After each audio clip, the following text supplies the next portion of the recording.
과거에 있었던 일들, 그러니까 과거로 돌아가 역사의 현장을 직접 볼 수 있다면 좋겠습니다만 불가능한 일이죠.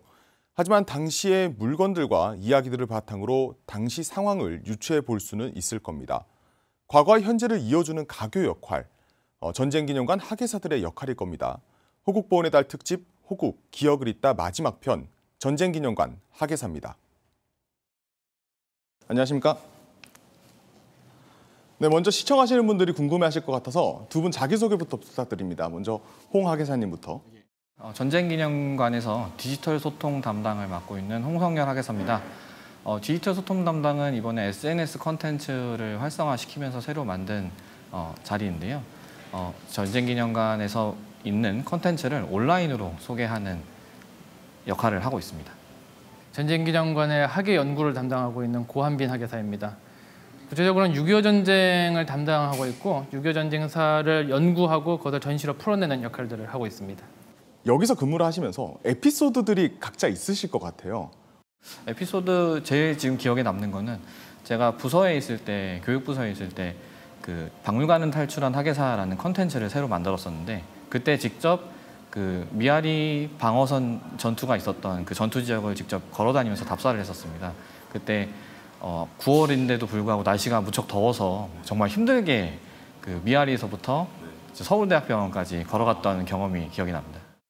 저희가 전사자 명부랑 명비를 모시고 있어서 이거 관련된 문의들이 평상시에도 상당히 많이 오는데 그거 관련해서 가장 보람 있었던 일은 그 2018년에 그 당시 네덜란드의 참전자분들이 본인들과 같이 전투하다가 전사했던 네덜란드 내대 카투사, 그러니까 한국군이죠.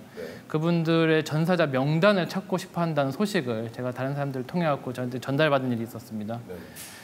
그 카투사 참전자와 또 작년에 또 저희가 보훈 관련 행사로 상당히 많이 활약을 했던 캠벨 에이시아 양이라고 있는데 그런 분들을 통해 갖고 저한테도 그 소식이 전해졌고 제가 그 네덜란드에 있는 그 네덜란드 대대 기념 박물관과 함께 그 명단을 전부 다 수소문을 해서 당시 실제로 전사하셨던 분들 10여 명의 명단을 실제로 발굴한 적이 있습니다. 그러니까 과거에는 네덜란드 대대 전사자라고 분류되어 명단이 없었는데 여러분들의 노력과 또 저희 기념관이 갖고 있는 전사자 명단을 토대로 그 네덜란드 대대 소속으로 전사하셨던 카투사분들 10여 명의 명단을 발굴을 하였는데 관련해서 그 네덜란드 참전자분들도 상당히 좋아하셨고 또 더구나 어떤 식으로 전사했는지 그동안 역사가 잘 안 알려져 있던 분들의 이름들을 새삼스럽게 발굴해서 다시 이 세상의 빛을 보게 했다는 점에서 제가 여태까지 했던 업무 중에서 가장 보람 있는 일 중에 하나였습니다.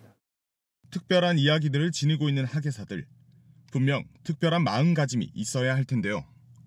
사실 어떻게 보면 마음가짐이 또 중요할 것 같습니다. 역사를 연구하고 새롭게 이제 후손들에게 전해주려고 하는 노력이다 보니까 두 분의 마음가짐이 어떨지 상당히 궁금하거든요. 와서 느낀 점이라고 해야 될까요? 좀 다른 점이 있었던 거는 아직 이 전쟁기념관에 전시된 유물들 그리고 전쟁기념관을 찾는 분들은 역사로 끝난 게 아니고 그 6.25 전쟁이 단순히 우리가 있었다라는 사건이 아니고 아직 마음속에 실제로 있는 계속해서 진행 중인 사건이기 때문에 저희가 함부로 이 전쟁에 대해서 얘기하기가 쉽지가 않구나라는 거를 느꼈습니다. 고한빈 학예사도 많이 이제 하는 일이긴 한데 아까 말씀하셨다시피 그 전사자 명비에 대한 전사자 문의들도 많이 들어오고 또 그거에 대한 이야기들도 많이 들어오고 또 그렇기 때문에 그런 또 행사도 6.25 전쟁과 관련된 행사도 정말 많이 있고 그래서 제가 몰랐던 것들을 되게 많이 느꼈고 그래서 사명감이라고 하기는 좀 그렇지만 제가 말씀드리고 사람들께 오신 분들께 관람객들에게 말씀드리고 교육했던 내용들이 그분들한테 어떻게 미칠까라는 생각을 하면서 지금 이 학예사 일을 하고 있고 그리고 SNS도 하고 있기 때문에 그런 거라고 좀 생각하시면 될 것 같습니다. 전쟁기념관이 박물관이 아니라 기념관이라고 불리는 것은 일반적인 박물관의 기능, 그러니까 유물을 보존하고 전시함으로써 사람들한테 보여준다는 기능에 더해서 과거에 있었던 교훈들, 과거에 있었던 사람들과 그 사건의 경험들을 현대로 불러일으키는 어떤 역할을 하기 때문에 제가 기념관이라고 불린다고 생각을 합니다. 때문에 기념관이 하는 일 중에서 가장 큰 일은 그 사람들한테 교훈을 전달해 주는 거고 특히 전쟁기념관으로서의 교훈이라 한다면 그 전쟁은 참혹한 것이므로 가능하면 피해야 한다는 것 하지만 만약에 그런 상황에 돌이킬 수 없을 때는 또 수많은 사람들의 헌신과 희생으로 또 우리가 그 다시 내일을 볼 수 있다는 것. 이 두 가지에 다소 모순되지만은 당연한 교훈들을 항상 이제 전쟁기념관에 전달을 해줘야 된다고 생각합니다. 제가 하는 모든 업무들이 이 두 가지 다소 모순돼 보이지만 반드시 있어야 되는 교훈들을 동시에 보여드는 것이 저희 역할이고, 또 짐작할 수 있겠지만 그 과정이 결코 쉽지는 않기 때문에 저희도 사람들한테 전쟁을 어떻게 보여줄 것인가, 무엇을 보여줄 것인가라는 이제 그 진지한 문제를 항상 고민을 하면서 지금 이 전쟁기념관에 근무를 하고 있습니다. 네. 마지막으로 좀 궁금한 건 있습니다. 전쟁기념관에서 근무를 하시면서 이 전쟁기념관과 연계해서 나에게 전쟁기념관이란이라는 질문을 제가 던져드리면 어떻게 생각하시는지 한 줄로 정리 부탁드리겠습니다. 제 일과 연관시켜서 얘기하면 언제 어디서나 전쟁기념관이라고 얘기를 할 수 있겠습니다. 발굴하여 빛을 보게 하는 일이라고 요약할 수 있겠습니다. 과거의 이야기를 현재로 가져와 미래 세대로 전해주는 일.